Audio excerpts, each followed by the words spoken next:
అందుకే పరిష్కారం ఎక్కడుంటుందంటే భగవంతుడి వైపుకి మళ్ళీ అడుగు వెనక్కి పడాలి. అసలు ఏమంటే అవతలవాడి తప్పులెత్తి చూపించడానికి నేనెంతటి వాడినండి, నేను ఈ తప్పు చెయ్యని వాడినా, అందుకని నాకు వద్దు.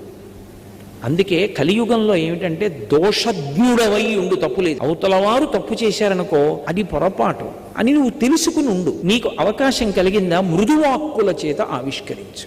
అయ్యా అలా చేయకుండా ఉంటే బాగుంటుందేమో ఆలోచించండి అని చెప్పు, అంతవరకు తప్ప అసలు తీర్పు చెప్పి తప్పెత్తడానికి నాకే అధికారం ఉందని ప్రవర్తించవద్దు. మొదటి. ఇప్పుడు కోపానికి ఒకటి విరుగుడు, అది వినయం చేతనే వస్తుంది. కానీ కలిపురుషుడి యొక్క ప్రభావం ఏమిటి? నా అంత వాణ్ణి నేను, వాడి తప్పెత్తి చూపించడానికి నాకు అధికారం ఉంది. ఇది ఉన్నంతసేపు నువ్వు ఎలా అసలు ఇంకోటి తప్పెత్తి చూపించడమే కానీ నీ తప్పు ఎప్పుడు దిద్దుకుంటావు? అప్పుడు కోపమే వస్తూ ఉంటుంది. మీరు బాగా ఆలోచించండి. నాకే తప్పులు లేవా, ఆయన తప్పు నేనెత్తడం ఎందుకు? ప్రేమ పుడుతుంది. ప్రేమ సమస్యని పరిష్కరించగలదు.